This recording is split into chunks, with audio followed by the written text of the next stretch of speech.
मेरे को ये लगा भैया ये कोई चोर वगैरह तो है नहीं, ये तो कोई दुश्मन या कुछ हमारे से राइट। जलस है, जिसको वो है वही है। तो पता नहीं अंदर से ऐसा लगा ये कल ने कहीं बच्चों में भी कुछ ना करते, एक डर सा पैदा हो गया। तो यही लेके मैं अपने पापा जी से बोला, माँ पापा इसका तो पता लगाना पड़ेगा, किसी चीज का पता नहीं लगा, ऐसी ऐसी चीज दिख रही थी। और भैया मेरी आंखों से पानी आने लग गया। वो उसी टाइम 1 मिनट के लिए चुप हो गया। वो मेरे से बोला, अक भाई ये सब करने वाला एक जेंट्स है और एक लेडीज है, और तेरे को सब पता लग जा कौन है। और एक औरत है एक आदमी है, वो उसको मिट्टी से निकाल लिया उन्होंने और वो लेके गए शमशान घाट में। पता नहीं लोग, बुरे लोग ऐसा क्यों करते हैं। ये असुरी वृत्ति के लोग होते हैं। आज भी कलयुग में कहते हैं ना, पहले वाले युगों में असुर होते थे देवताओं के जी। सामने। तो ये यही है, ये असुरी वृत्ति के लोग हैं जो किसी की जेलसी में या जलन में या किसी का बुरा करना, मारना, काली विद्या, उनको ये नहीं पता। वे सबसे बड़े मूर्ख इंसान हैं। उनको ये नहीं पता कि उनके ही ये कर्म उनको वापस आएंगे।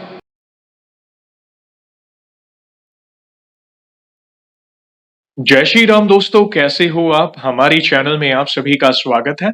मैं हूं आपका दोस्त जयेश वाघेला, फाउंडर ऑफ धार्मिकस्टोरी.com एंड सीक्रेट मिस्ट्रीज। दोस्तों, आज मैं फिर से लौटा हूं एक और इंटरेस्टिंग वीडियो कॉल सेशन के साथ। हनुमान जी के भक्त ऑनलाइन है और उत्सुक है अपना अनुभव शेयर करने के लिए। और वीडियो में आगे बढ़ने से पहले आप सभी को बता दूं कि अगर आप भी हनुमान जी से जुड़े अपने अनुभव मुझसे इंस्टाग्राम वीडियो कॉल पर शेयर करना चाहते हैं, तो इंस्टाग्राम की लिंक मैंने डिस्क्रिप्शन में दी है। उस पर क्लिक करें, मुझे फॉलो करें और मैसेज करें। मैं जल्द से जल्द आपसे जुड़ूंगा और वीडियो कॉल सेशन शेड्यूल करूंगा। और अगर आप ईमेल के माध्यम से अपने अनुभव शेयर करना चाहते हैं तो हमारा ईमेल आईडी है dharmikstory@gmail.com। तो चलिए आगे बढ़ते हैं आज के इस वीडियो कॉल सेशन में। नमस्कार भैया, जय श्री राम आपको। जय श्री राम भैया। आपका बहुत बहुत स्वागत है आज के इस वीडियो कॉल सेशन में और धन्यवाद जो आप अपना समय निकाल कर इनिशिएटिव ले रहे हैं हमारे प्रिय बालाजी से जुड़े अपने अनुभव शेयर करने के लिए। सबसे पहला सवाल भैया ये बताएं कि आपका पूरा नाम क्या है, आप कहाँ से बिलोंग करते हैं और आप क्या करते हैं। जी भैया, मैं हरियाणा सोनीपत से बिलोंग करता हूँ भैया, और मेरा नाम सत्येंद्र है। और आप क्या करते हैं। अपना ये छोटा मोटा खेती बाड़ी का एक काम है। कि खेती बाड़ी का काम है और आप हरियाणा सोनीपत से बिलोंग करते हैं। सोनीपत से। अच्छा लगा जानकर। और वीडियो में आगे बढ़ने से पहले सभी दर्शकों से कहना चाहूंगा कि अगर आप रेगुलर बेसिस पर हनुमान जी से जुड़े अनुभव देखना चाहते हैं, उनसे जुड़ी महिमा सुनना चाहते हैं, तो हमारी चैनल को अवश्य सब्सक्राइब करें, बेल आइकॉन को अवश्य दबाएं ताकि आने वाले नए नए भक्तों के अनुभव आप सबसे पहले देख सकें। और भैया जैसे आपको पता है ये जो सेशन है हमारे प्रिय हनुमान जी से जुड़ा है, तो अगला सवाल उन्हीं से जुड़ा है। ये बताएं कि जीवन में सबसे पहले आप हनुमान जी से कब जुड़े, कैसे जुड़े, जीवन के किस मोड़ पर जुड़े, कौन से नित्य पाठ करते हैं, और शुरुआत की जर्नी के बाद जो भी आपके अनुभव हैं जिसमें हनुमान जी महाराज ने आपके कोई असंभव कार्य संभव किए हो या उनकी ऊर्जा महसूस की हो या कोई संकेत मिले हो, तो जो भी आपकी जर्नी है उसे आप डिटेल में साझा कर सकते हैं। जी भैया, सबसे पहले तो मैं जैसे बचपन से ही हनुमान जी का भक्त रहा हूँ, उसकी जोत वगैरह लगाना, उनका नाम लेना श्री राम जी का, और मैं ये सब करता था। जी। फिर जैसे भैया 2006 में मेरी शादी हुई। जी। उसके बाद 2009 में लड़की हुई। फिर 2010 में जैसे ही लड़का हुआ ना, हम्म। वो जैसे ही उसकी डिलीवरी, नॉर्मल डिलीवरी हुई थी घर पे, ओके। और जैसे ही वो डिलीवरी हुई ना, वो भैया बच्चा रोया नहीं। ओके। तो हम उसको वहाँ डॉक्टर के पास लेकर गए। हम्म। डॉक्टर के पास ले जाने के बाद उन्होंने बोला ये इसमें तो कुछ है नहीं अभी। ओहो। तो भैया हम उसको ले आए। हम वहाँ जैसे छोटे बच्चे को मिट्टी वगैरह देते हैं, हम उसको मिट्टी दे आए। उसके बाद भैया 2014 तक 3-4 बच्चे जैसे पेट में ही खराब हो गए। 2013 में एक लड़का हुआ था जिसके सिर में इतना, 7 महीने का लड़का था वो, जी। उसमें इतना ही उसका सिर था और इतना ही सिर में फोड़ा था उसके। ओहो। जैसे ही हमने अल्ट्रासाउंड करवाया, डॉक्टर के पास गए 7वें महीने में अल्ट्रासाउंड करवाने, तो डॉक्टर ने बोला कि भैया ये तो बच्चा आपके काम का है नहीं, ओहो। इसके सिर में फोड़ा है, अगर इसको पैदा भी करोगे तो फिर भी ये पूरी उम्र जैसे ठीक नहीं हो पाएगा। तो उसकी भैया टाइम से पहले डिलीवरी करवानी पड़ी। ओहो। फिर 2014 में दिसंबर का महीना था, जैसे खेत में अपने पानी की मोटर होती है, पानी वगैरह देते हैं ट्यूबवेल से, हम्म। तो भैया वो रखी थी वहां पे। जैसे मैं पानी दे के रात के 10 बजे घर पे आया। हम्म, मैं सुबह उसको लेके आना था मोटर को वापस। मैं सुबह गया तो वो वहां खेत में मिले नहीं भैया। तो मेरे को लगा कोई चोर वगैरह खोल के ले गया खेत से। हम्म, वो बात वहीं दब गई। उसके 20 दिन बाद वहीं उसके पास में इंजन रखा था, इंजन में आग लगा दी किसी ने। ओह, वो बड़े भैया वहां पर गए खेत में, उन्होंने देखा भाई इंजन तो जला रखा है। ये होने के बाद में फिर मैं वहां खेत में गया, देखा। मेरे को ये लगा भैया ये कोई चोर वगैरह तो है नहीं, ये तो कोई दुश्मन या कुछ हमारे से राइट। जलस है जिसको, वो है वही है। तो पता नहीं अंदर से ऐसा लगा ये कल ने कहीं बच्चों में भी कुछ ना कर दे। एक डर सा पैदा हो गया। तो यही लेके मैं अपने पापा जी से बोला, माँ पापा इसका तो पता लगाना पड़ेगा। हम्म, तो उन्होंने किसी एक भगत का नंबर मिला। राइट। भैया हम उसके पास गए वहां पे। तो वहां पे जैसे जाके देखा हमने, वो उन्होंने एक सफेद कोरा कागज दिया हमें, बिल्कुल ब्लैंक खाली। जी। उसमें दोनों तरफ कुछ नहीं। थोड़ी सी हिंट उन्होंने वहीं दे दी थी। हम्म, वो बोले भैया कि जिसने भी ये कुछ किया है ना, वो आपकी जानकारी का आदमी है। और इन्होंने ये खाली इंजन मोटर का काम नहीं, इन्होंने तो बहुत कुछ किया है आपके लिए। ओह, तो उन्होंने बोला ये आप घर ले जाओ, और वहां जाके 12 से 13 साल का बच्चा हो उनको ये दिखेगा।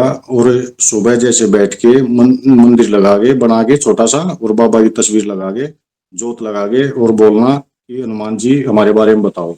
जी। सो हम ले आए भैया। सुबह जैसे ही हम बैठे तो फिर मैं उस पर्चे को ऐसे पकड़ रहा था बच्चों के सामने। 2 बच्चे थे जी। हमारे गांव के। एक तो बिल्कुल इतना छोटा था, हम्म, उसको पता है नहीं, मतलब बात भी करना सही ढंग से नहीं आता था। एक था 12-13 साल का। हम्म, तो जैसे ही मैंने पर्चा उनकी तरफ किया और ये बोला बाबा बताओ हमारे बारे में, उनको स्पष्ट दिखा। वो बोले इसमें तो हनुमान जी आ गए गदा लेके। ओह, और भैया तभी एक फिल्म सी चल पड़ी उसमें। राइट। जैसे एक फिल्म चलती है स्क्रीन पे, हमको उनको दिख रही बच्चों को। वो बोल रहे अभी बाबा ने गदा मारी, वो जिंद बैठा वहां पे इशारा कर रहे हैं उंगली से। वो जिंद वहां पे बैठा, 2 आदमी वहां बैठे हैं, और बाबा ने उनको गदा मारी। ओह, वो भाग गए। 5-6 चीज के बारे में उन्होंने बोला। फिर उसके बाद भैया उसमें जैसे पेड़ वगैरह दिखने लग गए। कोई आदमी बैठे हुक्का वगैरह पी रहे हैं, ये सब दिखने लगा। उसके बाद में वो एक लड़का बोल रहा है ये मोटर, एक बंदा मोटर खोलने लग रहा है खेत से, हाथ में नक की गुट्ठी डाल रखी है और शीशे गंजा है, और वो आदमी वहीं खड़ा था। ये पॉइंट बोलते ही तुरंत वो बोला तुझको कुछ नहीं पता, ये दूसरे को बोलने दे। इस पॉइंट पे जब उसने ये बोला ना, उंगली ओके। में अंगूठी पहन रखी है, नक की लाल रंग की, जी। और सिर से गंजा है, तभी उसी टाइम वो बोला अब तू चुप हो जा, इसको दूसरों को बोलने दे, दूसरे को। वो वहीं पे खड़ा था। वहीं खड़ा था वो आदमी जिसने ये सब किया था। समझ गया। हाँ उस टाइम लेकिन हमको पता नहीं था आगे ये बंदा है वो। राइट। तो भैया ऐसे चलता गया, उसमें दिखता गया। तो फिर शाम को जैसे ही वो ये कह के चले गए, अब इसमें तो कुछ पता नहीं लगा किसी भी आदमी का, किसने किया क्या है कुछ नहीं। राइट। वो एक मजाक सा बन गया। तो मैं शाम को अपने दोस्त के पास बैठा था, मैं उससे कहने लगा ऐसे ऐसे वहां गए थे, इतनी दूर तो हम गए और किसी चीज का पता नहीं लगा, ऐसी ऐसी चीज दिख रही थी। और भैया मेरी आंखों से पानी आने लग गया। ओह, वो उसी टाइम 1 मिनट के लिए चुप हो गया। वो मेरे से बोला अक भाई ये सब करने वाला एक जेंट्स है और एक लेडीज है, और तेरे को सब पता लग जा कौन है। मैं ठीक है। मैं जैसे ही घर पर आया रात को सोने के लिए, जैसे बिस्तर पे लेटा, ऑटोमेटिक एक नक्शा अपने आप चेहरा सामने आने लग गया। ओह, उस आदमी का चेहरा क्लियर मेरे सामने आ गया कि आदमी वो है, और वो पॉइंट भी याद आया मेरे को, उस पॉइंट पे ये बोला था। हम्म, तो भैया अगले दिन फिर वही काम, वो पर्चा ले गए। जैसे सुबह जोत लगा के बाबा की हम बैठ गए, फिर वही बच्चे आगे। तो आने के बाद में उस दिन पूरी शटोरी चली। एक तो जैसे हमारे खेत से वो बताने लग गए जिस दिन आप बच्चे को मिट्टी दे के आए आए थे ना, जी। वो उस बच्चे को एक तो उसके साथ सेवड़ा था जो होता है, और एक औरत है एक आदमी है, वो उसको मिट्टी से निकाल लिया उन्होंने, और वो लेके गए शमशान घाट में बच्चे को, ओहो! जिसको मिट्टी दे के आए थे, और अपनी क्रिया चालू कर दी उन्होंने जो करनी थी। एक बताने लग रहा है खेत की, जहां से मोटर खुली थी। हुँ, अभी ये मोटर लेकर आने लग रहे हैं, जो रास्ते में एक पुलिया पड़ती है, वो कहने लग रहा है ये पुलिया में मोटर गिर गई, और दूसरे बंदे ने हाथ पकड़ के इसको खींच लिया ऊपर। फिर बताने लगा इंजन की, जी, बोले ये इंजन जलाने गए हैं, जी। 5-6 बंदे हैं, हथियार भी ले रहे हाथ में, अरे! और एक दूसरे की तरफ कर रहे हैं और हंस रहे हैं। ओह! और जिस दिन ये भी बताया भैया, जिस दिन मैं पानी लगा के खेत से वापस आया ना 10 बजे रात के घर घर पे, हुँ, मेरे पीछे पीछे एक बाइक आ रही है, विक्टर मोटरसाइकिल। हुँ। उस बाइक का नंबर भी भैया बताया उन्होंने, वो नंबर पूरा, वो पूरा नंबर मैंने लिखा। फिर उसके बाद बोला, मैं बोला ये मोटर किस चीज में लेकर आए? वो बोले टेम्पो में लेकर आए। मैं बोला ये बड़े वाला टेम्पो? बोला नहीं, वो हमारे गांव में एक छोटा टेम्पो, उसका नाम लिया उन्होंने। बोली जो वो ओह! टेम्पो ले रहा है ना छोटा, उसमें लेकर आया। उस टेम्पो का भी नंबर भैया पूरा, सब कुछ। ओहो! टेम्पो का नंबर पूरा नंबर बताया मेरे को वो भी। और जो शेवड़े की जो गाड़ी थी, वो गाड़ी में जिसमें बैठ के आता था, राइट। उसका नंबर भी पूरा गाड़ी का। जी, वो सब कुछ उसको उस पे ब्लैंक कागज में दिख रहा सफेद में, जी। और मेरे को बता रहे, मैं लिखने लग गया। तो भैया दूसरे दिन पूरी स्टोरी बताई उन्होंने, कैसे कैसे ये काम किए हैं। मिट्टी से बच्चे को निकाला, वहां शमशान घाट लेके गए, हमारे जो पितर है उनका बंधन किया। हुँ, पूरी स्टोरी उसमें चल रही थी। फिर भैया जैसे ही वो दूसरा दिन खत्म हुआ, तो शाम को जो बड़ा लड़का था उसको पता नहीं क्या हो गया, उसकी आंखें लाल, और वो पूरा जैसे पीछे की कहानी है ना, अपने दादा परदादा सबकी, सबके नाम, 7 पीढ़ी पीछे तक की अपने घर पे सारी कहानी उसने बता दी। ओह! और जो छोटा लड़का था, जी, उसको भी वो भी सब कुछ बताने लग रहा है। उस वो लड़का छोटा था ना, जो वो उन्हीं के परिवार से था जिसने ये सब किया था, उसने अपने घर पे जाके सारी बात बता दी बताएँ। कि ये अपने दादाजी को ये करने वाले थे, इन्होंने ये सब काम किया है, इन्होंने बहुत कुछ किया है। तो तीसरे दिन जैसे ही मेरे पास कॉल आई, उस बड़े लड़के को हम स्कूल से लेकर आए थे, उनके घर से नहीं, स्कूल से यहीं पास में गांव में ही है। मेरी वाइफ ने बोला था उस लड़के को लेकर आओ, हम उसको लेकर आए थे। और उस स्कूल के टीचर का फोन आया मेरे पास, वो उनके घर बैठा था। वो मेरे से बोला, भैया इस लड़के को क्या कर दिया? मैं कहा भाई हमने तो कुछ नहीं किया। तो बोलने लग गया, नहीं इसको कुछ हो रखा है, ये तो पता नहीं क्या क्या बोलने लग रहा है, राइट। पिछली 7 पीढ़ियों तक के दादा परदादा के नाम, और तुमने ये नहीं किया वो नहीं किया, सब कुछ बताने लग रहा है। मैं थोड़ा हाँ घबरा गया भैया। मैंने जहाँ भगत के पास गए थे उसके पास कॉल किया, हुँ, मगा जी ऐसे ऐसे बात है, उसकी तो लाल आंख हो रही बिल्कुल, और वो पता नहीं क्या क्या बताने लग रहा है अपने घर पे, हुँ, जो उनको पता भी नहीं पिछले उनके बड़े बूढ़ों के बारे में। राइट, तो भैया वो बोले, आपको भरोसा है बालाजी पे? मैं बोले हाँ बिल्कुल है मेरे को। राइट। हाँ ठीक है। बोले ठीक है, कुछ नहीं होगा, डर मत। तो जैसे ही फिर दोबारा फोन आया उस सर का, बोला भाई जल्दी आ जा घर पे। हुँ, मैं घर गया भैया, वो लड़का बैठा, उसकी मम्मी रोने लग रही। हुँ, बोली मेरे बच्चे को, वो उसकी मम्मी तो बोली नहीं, लेकिन वो सर बोले तुम इसे स्कूल से लेकर आए, क्या कर दिया इस बच्चे को, ये पता नहीं क्या क्या कहने लग हुँ, रहा है। मैं उससे बोला, मगा भाई क्या हुआ? बोला कुछ नहीं। हुँ, मैं बोला बोल जय श्री बालाजी सरकार की। जैसे ही बाबा का नाम लिया, बिल्कुल नॉर्मल हो गया भैया, जैसा वो था पहले, सब वैसा ही हो गया सब। उसके बाद में तीसरे दिन जैसे उस पर्चे में भैया एक चीज और दिखी, हुँ, जो हमारा खेत था ना वहां पे उसको दिखा एक जैसे चमकता हुआ, जो टोकना होता है ना, टोकनी हुँ, बर्तन वाला, वो ऐसी दिखी उसमें, जैसे खजाना दबा हुआ नहीं होता, हुँ, ऐसा उसमें दिखा। वो भी बता रहा है खजाना दब रहा है वहां पे, ये है वो है। तो तीसरे दिन भैया, जैसे उस तीसरे दिन देख के हम उस पर्चे को, उन्होंने बोला था चलते पानी में बहना इसको, हम छोड़ आए। तीसरे दिन सुबह मेरे पास कॉल आती है। वो बोलते हैं हम बालाजी धाम मेहंदीपुर से बोल रहे हैं और 10,000 नंबरों में से आपका नंबर निकला है ये। और इसमें कुछ लॉकेट वगैरह, कुछ हाथ के ब्रेसलेट वगैरह है। जी।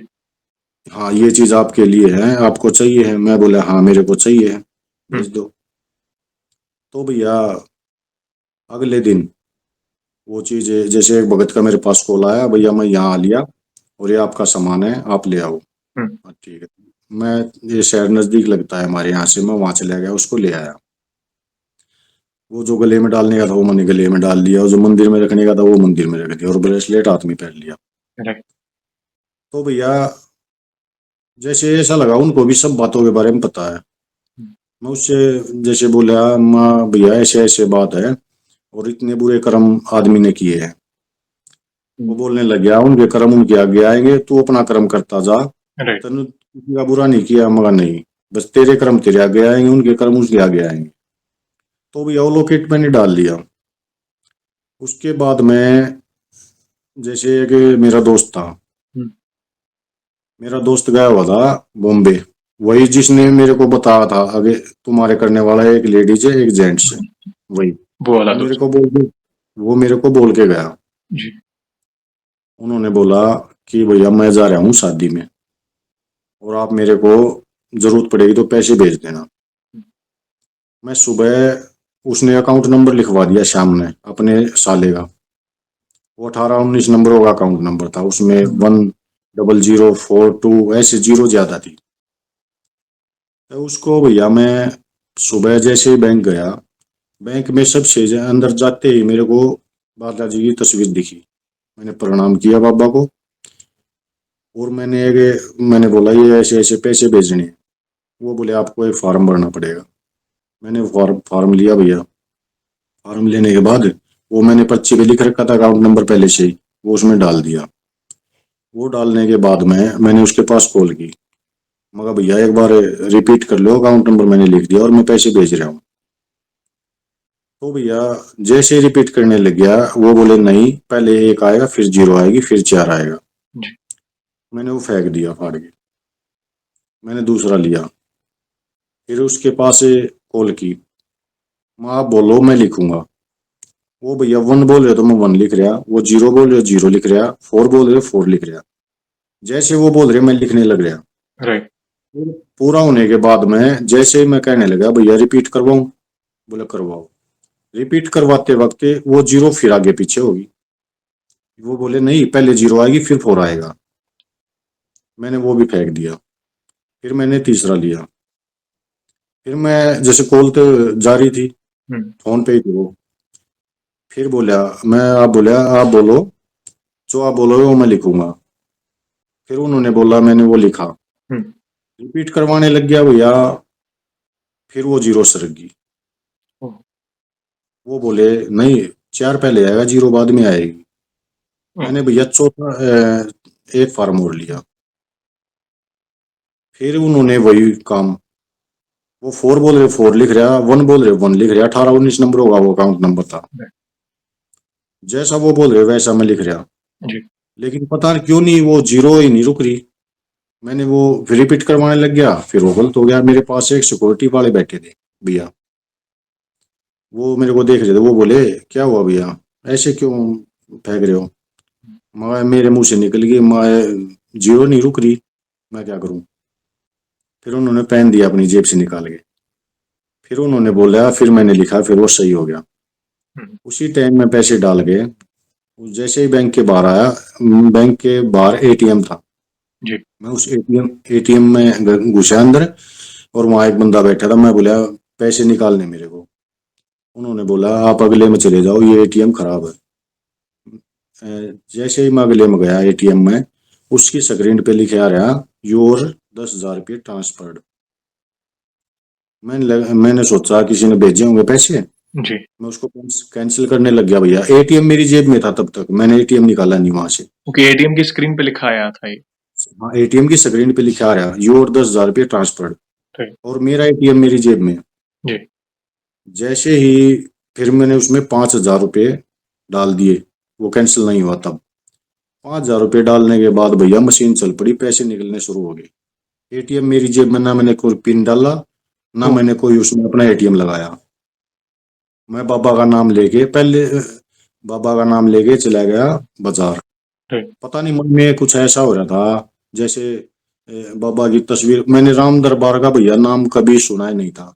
जी, और अचानक से मन में मेरे आया, मेरे को राम दरबार की तस्वीर लेके आनी है, जो तस्वीर हमारे घर पे थी नहीं। जी, मैं तस्वीर लेने जैसे बाजार में गया तो मैं एक दुकान पे रुक गया, मेरे को ये बालों में लगाने का कलर लेना था।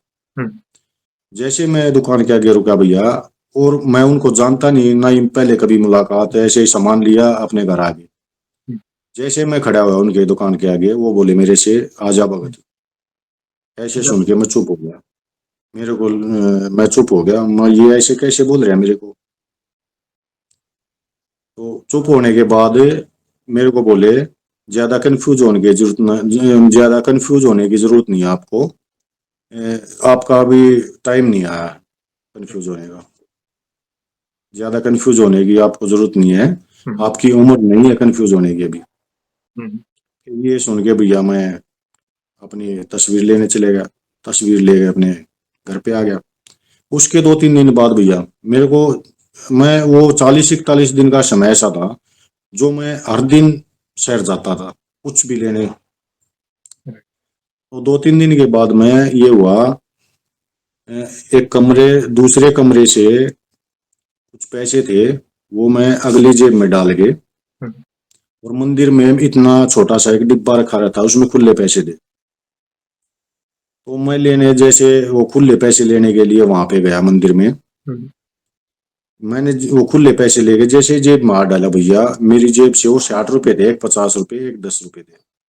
वो पैसे गायब हो गए जेब से।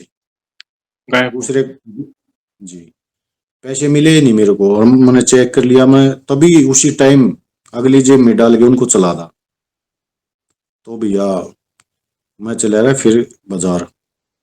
जैसे ही मैं बाजार से आया और मैंने देखा वो मंदिर के नीचे रखे पैसे, तब मैं वापिस आया। मंदिर के नीचे रखे पाए मेरे को। और भैया वो जो उन्होंने बोला था, वो जो लड़का था बड़े वाला, उन्होंने मेरे को तीसरे दिन वो मेरे घर पे आया हुँ, और ये बोल के गया, अभी 9 महीने के अंदर लड़का होगा और कांटे का भी निशान नहीं पाओगा, चाहे करने वाला कुछ भी कर ले। और भैया बाबा की दया से 2015 के नवंबर में जी, मेरा लड़का हुआ। ओह! और वो लड़का भी, जैसे शुरू में बच्चे बोलते हैं, कोई माँ बोलता है, कोई पापा बोलता है, कोई राइट, दादा बोलता है, उसने सिर्फ बाबा का नाम लिया। क्या बात बाबा है, बाबा का बनाया वो। जैसे उन्हें बोलना सीखा, सिर्फ बाबा का नाम लिया उसने। और उसके भैया, वो छोटा था ना, हुँ, तब उसके हाथ में एक डंडा रहता था हरदम। ओके, हाँ, हाँ, क्या हाँ, बात कुछ डंडा हो या गदा, हुँ, जैसे बच्चे की खिलौने की पकड़ के गदा रख आती है, वो भी पकड़ के रखता था वो, उसको छोड़ता नहीं था। क्या बात और भैया उसके बाद में एक दिन मैं कमरे में लेटा हुआ था, सुबह के बज रहे थे 5 या 5:15 के करीब। हुँ, अंधेरा था हल्का। तो भैया पता नहीं, एकदम जैसे बल्ब तो बंद था हुँ, कमरे का, एकदम से पता नहीं क्या हुआ, जैसे रोशनी होती ना बहुत तेज, हुँ, हुँ, इतना तेज प्रकाश मैंने आज तक कभी देखा ही नहीं किसी चीज का। एकदम दीवार पे लगी, मंदिर ओह! से। मंदिर से ओके, ओहो! 2 बार, 2 बार ये हुआ मेरे साथ। और उस टाइम पे ऐसा था, जिससे जिससे भी मैं बात करता था ना, आदमी राइट, से जिससे भी मैं बात करता था, उसका भैया चेहरा यहाँ से बिल्कुल लाल हो जाता था, यहाँ से ये हिस्सा। और वो क्या कुछ बात न कुछ बात ऐसी बोलता था जिसको मेरे को ऐसे पता लगता था, हाँ बाबा है वाह, वाह! यहाँ पे, बाबा है। तो उसके ऐसा बाद 2015 के बाद जो भी नेगेटिव चीज़ें हो रही थी आपके जीवन में, सब कुछ शांत हो गया? सब शांत होगा भैया। अद्भुत अनुभव। देखिए भैया, चलिए चोरी होना, उसे भी हम एक बार झेल लेते हैं, मगर संतान का खोना, ये किसी भी माता-पिता के लिए ये पैरों तले ज़मीन हिलना ऐसा है। और एक के बाद एक वो जो संकट आया, जो 2009 से 2014 तक जो समय था, वो सबसे भारी था। बहुत बुरा था। और पता नहीं लोग बुरे लोग ऐसा क्यों करते हैं, ये असुरी वृत्ति के लोग होते हैं। आज भी कलयुग में कहते हैं ना, पहले वाले युगों में असुर होते थे देवताओं के जी सामने, तो ये यही है, ये असुरी वृत्ति के लोग हैं जो किसी की जेलसी में या जलन में या किसी का बुरा करना, मारना, काली विद्या, उनको ये नहीं पता, वे सबसे बड़े मूर्ख इंसान हैं, उनको ये नहीं पता कि उनके ही ये कर्म उनको वापस आएंगे। चलो, हमें संकट आया, देखिए ये संकट आपका भी कोई पिछला कोई प्रारब्ध होगा, पिछले जन्म का जो भोगना होगा, जी। मगर इस बार आपके साथ बालाजी महाराज थे। देखिए, बालाजी महाराज की कृपा से कहीं ना कहीं कड़ियां जुड़ने लगी। आप हाथ धो के पीछे पड़ गए कि आपने घर में बात की कि अभी इसका पता तो लगाना पड़ेगा ना, क्योंकि देखिए ये मतलब ये बहुत ही इमोशनल करने वाला अनुभव है आपका, जब आपकी ही संतान बार बार कहीं ना कहीं वो खोना, ये बहुत बहुत बड़ा दुखदायक मोमेंट होता है किसी भी घर में। तो हाथ धो के आप पीछे पड़ गए, ऐसा समझिए वो बालाजी महाराज ने ही उन भगत से मिलवाया आपको, और सबके चेहरे बेनकाब हो गए, ऐसा समझिए। ये होता है, और जब हमें पता चलता है ना कि ये कोई अपना ही है, जानकार ही है, आस पड़ोस के लोग हैं या कोई रिश्तेदार है, जो फेस पे तो अच्छा बिहेव करते हैं, व्यवहार सब कुछ अच्छा, कि अरे मगर प्रभु है ना, ये होता है।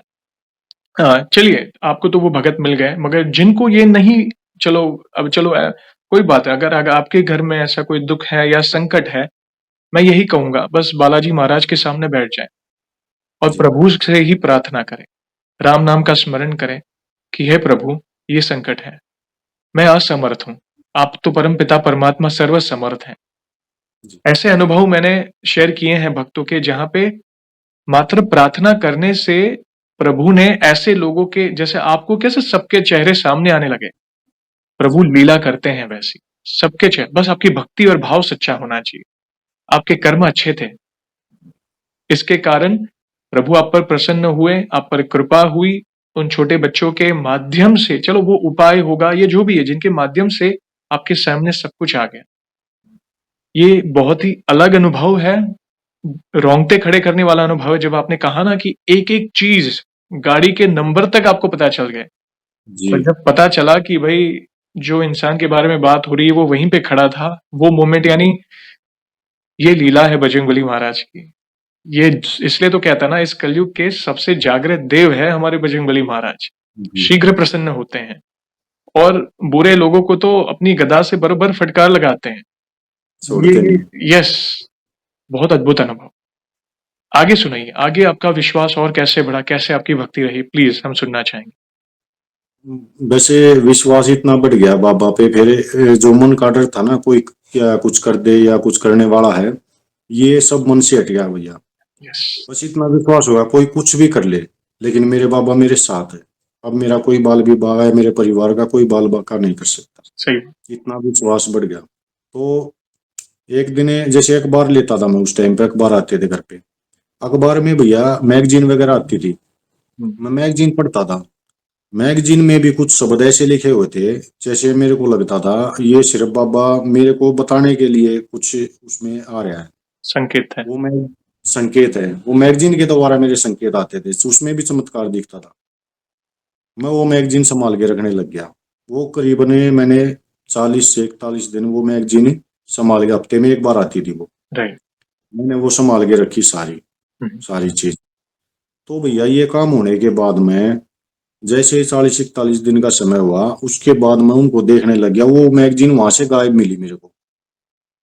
आपने जमा कर पूरे रखी घर, थी, सारी गायब हो गई, हाँ सारी जमा कर रखी थी, और पूरे घर में मैंने उनको ढूंढा, कहीं भी वे मैगजीन मिली नहीं मेरे को।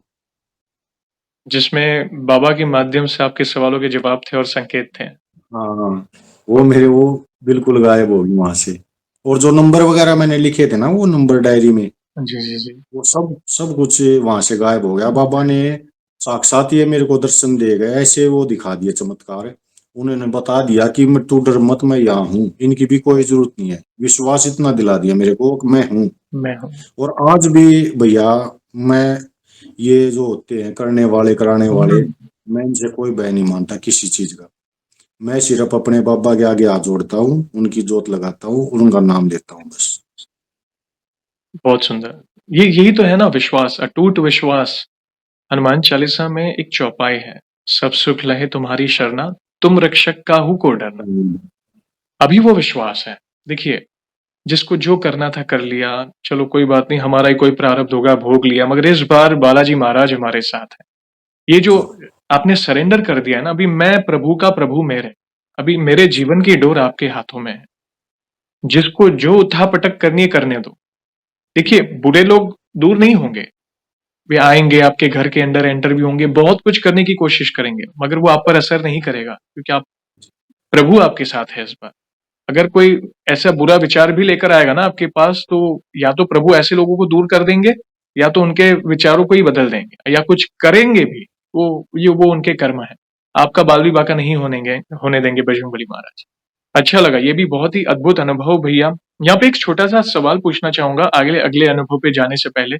जैसे जी कि आपने अपने जीवन में देखा जाए तो पिछले 15 साल में बहुत कुछ देखा है, स्पेशली ये सब उतार-चढ़ाव, स्पेशली 2009 से 2014 तक बहुत कुछ, यानी मतलब वो ही एक मोमेंट था देखा जाए जिसमें आप बजरंगबली महाराज के ज़्यादा निकट आए, देखा जाए तो।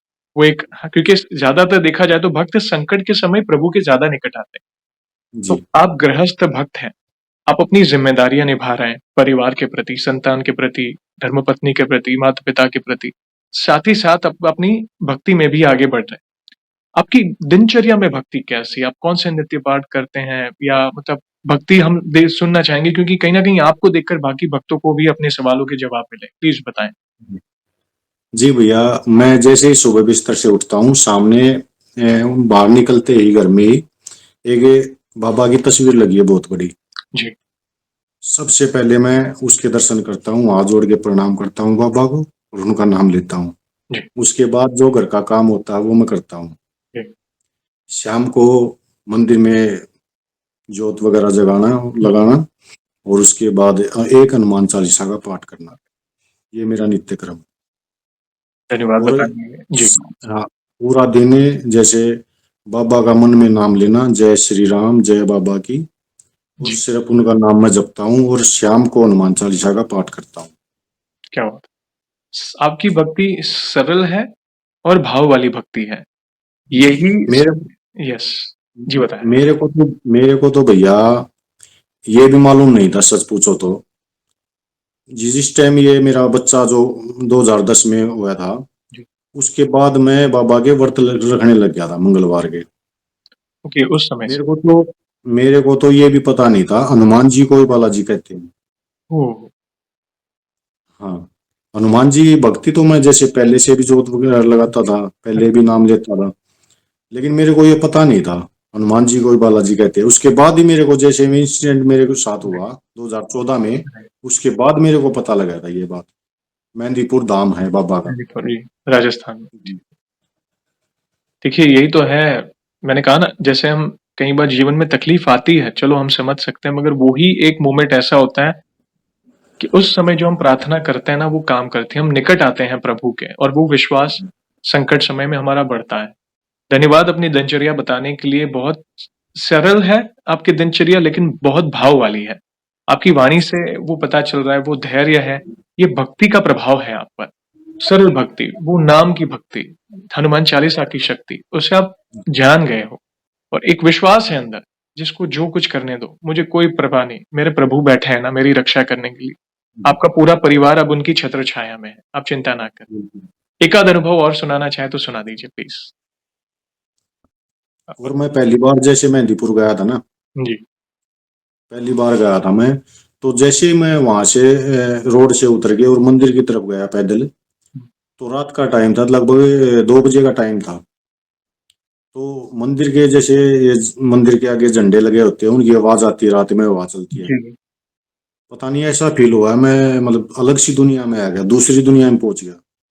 क्या हुआ? और रात के डे जाने के बाद नहा धो के वहीं पे जाके मैं यहाँ से चला था, तकरीबन 4 घंटे लगे थे। वहीं जाके मैंने बाबा के आगे मंदिर के आगे हाथ जोड़ के तभी पानी पिया था, बीच में कुछ भी नहीं। हाँ, और मैं फिर नहा धो के लाइन में लग गया। लाइन में लगने के बाद रात में ही लग गया था मैं। और जैसे जैसे सुबह होती गई मंदिर के द्वार खुले, और भैया आंखों से आंसू अपने आप निकले जा रहे, और जय बाबा की रट लगी है अपने आप, क्या बात। और आंखों से आंसू पड़ रहे। और मेरे को सच पूछो ना, जो पहली बार दर्शन बाबा के हुए, इतना तेज मेरे को तस्वीर में दिखा बाबा की जो प्रतिमा थी, बाबा का चेहरा भी ढंग से नजर नहीं आया मेरे को, इतना तेज उसमें था, चेहरा भी नजर नहीं आ रहा था। मेहदीपुर धाम की तो क्या बात कहें, बहुत ही पवित्र धाम है। बड़े-बड़े असंभव कार्य संभव होते हैं उनके हम्म। दरबार। और दूसरी बार मैं गया, जैसे मेरे पर्स में 500 रुपये बच रहे थे, जी।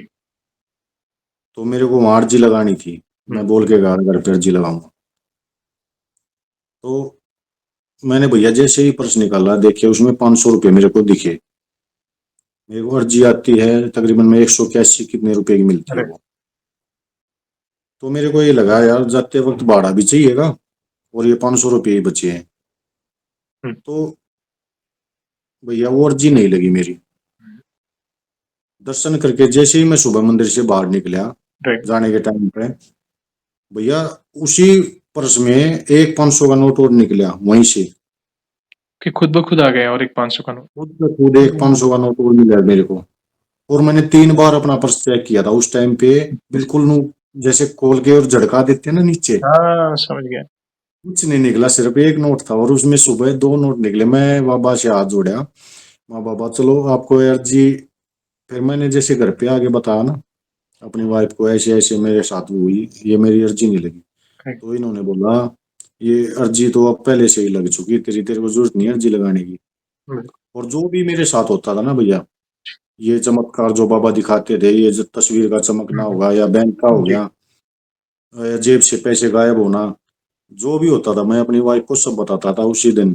जी, और ये इनका रिएक्शन ऐसा आता था, एक तो किसी और आदमी को कुछ ऐसी बात बताए तो एकदम से वो कंफ्यूज होगा या कुछ ऐसे सोचेगा, पता नहीं ऐसे कैसे हो गया। इन्होंने एक जवाब मिलता था, ये कहती थी कुछ नहीं, ये सब बाबा ही कृपा है, इनके ओह! अलावा कुछ नहीं।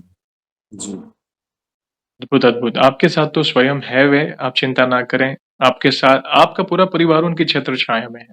जी। और मेहंदीपुर बालाजी तो बहुत ही पवित्र धाम है। मैंने कहा, जो मैं पूछने ही वाला था कि आपको कैसा लगा, और आपने बता भी दिया कि जो तेज था। हाँ मैं बिल्कुल। हर बार पूछता हूँ कि जो भी।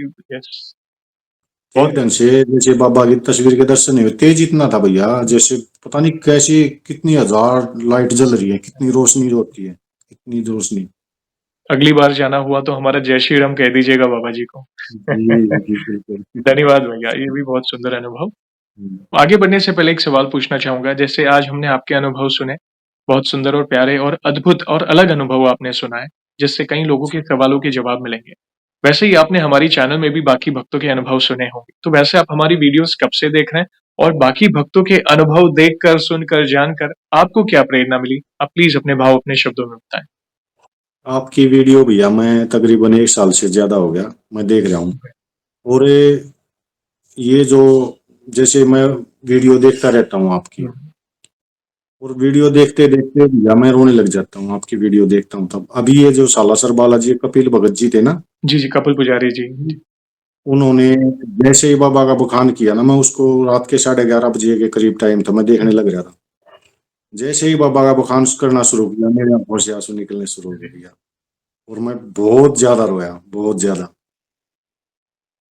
देखिए, ये भाव है आपके, और प्रभु की महिमा सुनकर, प्रभु के बखान सुनकर या प्रभु को देखकर मात्र अगर आपके आँखों में आँसू आ रहे हैं ना, तो ये आपके भाव है प्रभु के प्रति। ऐसा समझिए कि प्रभु भी आपको याद कर रहे हैं, तब जाके वो भाव आपकी आँखों में आसे आते हैं।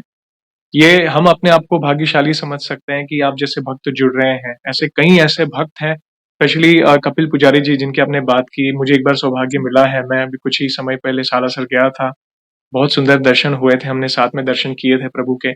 उन्होंने जिस तरह प्रभु की महिमा का गुणगान किया वीडियो में, वैसे ही उन्होंने मतलब फेस टू फेस हम जब मिले थे, बहुत सुंदर सत्संग की। उन्होंने बहुत डीपली प्रभु हमारे जो सालासर में विराजते हैं, उनके स्वरूप का, उनकी महिमा का, और वे 2 बार आकर गए थे हमारे चैनल में, तो बहुत एक से बढ़कर एक अनुभव। और साथ ही साथ उन्होंने चमत्कार तो शेयर किए थे, लेकिन हनुमान जी महाराज से जुड़े सत्संग भी उन्होंने काफ़ी अच्छी तरह से किए थे। तो आँसू तो आने ही हैं, क्योंकि उनकी जी। उनकी जो सत्संग में जो उनके जो सत्संग में भाव थे, उनके श्रीमुख से प्रभु की महिमा सुनना बहुत अद्भुत था। तो बस यही है, एक दूसरे के अनुभव देखकर हम कुछ ना कुछ सीखते हैं, जानते हैं और प्रभु के और निकट आते हैं। धन्यवाद, बहुत ऐसे ही प्यार और सपोर्ट करते रहें। और आगे बढ़ने से पहले, जाने से पहले एक आखिरी सवाल पूछना चाहूँगा, वो तो बनता ही है, हर सेशन में मैं पूछता हूँ। वैसे तो देखिए हमारे पास इतना सामर्थ्य तो नहीं है, मगर फिर भी वन लाइन में हमारे प्रिय बालाजी महाराज का बखान करना चाहें तो किस तरह करना चाहेंगे आप?